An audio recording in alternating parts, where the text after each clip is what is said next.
Telugu YouTube ఛానల్లో మీ వ్యాపార ప్రకటనల కోసం 9154949554 కి కాల్ చేయండి. Hello everyone, welcome to KTV Telugu. Telangana cabinet విస్తరణ ఎప్పుడు జరుగుతుందనే కంటే ఏ జిల్లాకు మంత్రి పదవి వస్తుందన్న చర్చకు ఎక్కువ ప్రాధాన్యం ఏర్పడింది. ఒక్క మంత్రి పదవి కూడా లేని జిల్లాల కంటే మంత్రులున్న జిల్లాలోనే నేతలు ఎక్కువ టెన్షన్ పడిపోతున్నారు. విస్తరణ జరిగితే తమ జిల్లాకు ఇంకెన్ని పదవులు వస్తాయోనని లెక్కలేసుకుంటున్నారు. అలాంటి జిల్లాలో నల్గొండ ఒకటి.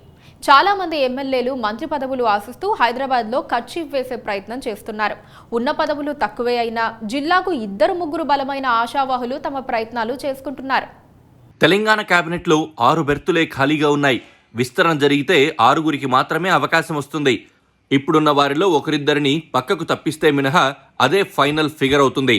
ఆ 6 పదవుల కోసం ప్రతి ఉమ్మడి జిల్లాకు 4-5 ఆశావహులు రెడీ అవుతున్నారు.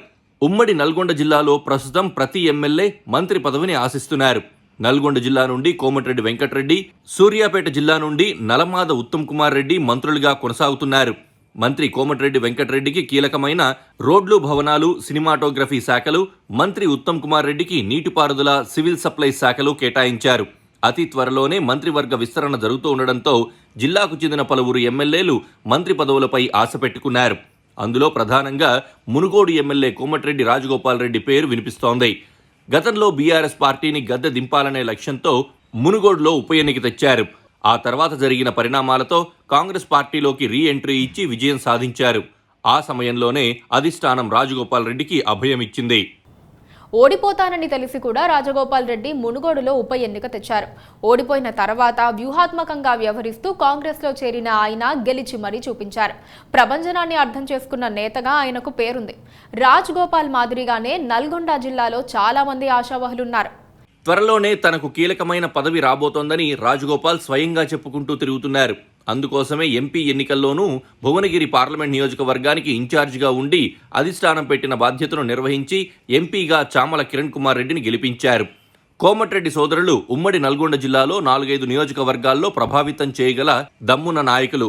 3 జిల్లాల ఉమ్మడి నల్గొండలో నల్గొండ, సూర్యాపేట జిల్లాల నుండి మంత్రులుగా ఉండగా యాదాద్రి భువనగిరి జిల్లాలోని మునుగోడు నియోజకవర్గం కొంత భాగం ఉన్నందున యాదాద్రి జిల్లా నుండి కోమటిరెడ్డి రాజగోపాల్ రెడ్డికి మంత్రి పదవి దక్కడం ఖాయమని ఆయన అనుచరులు గట్టిగా నమ్ముతున్నారట.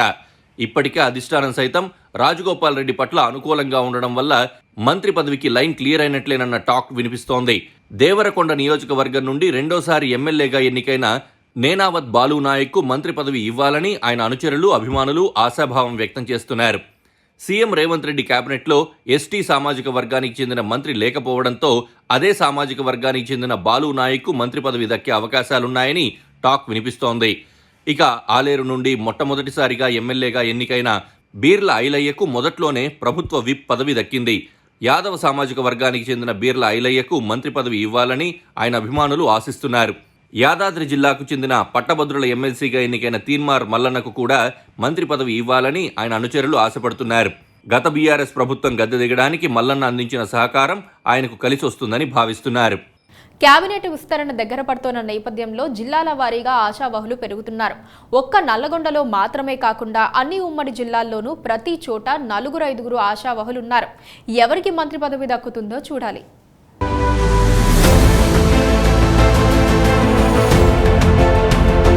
Please subscribe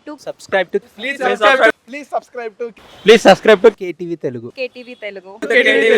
KTV Telugu channel.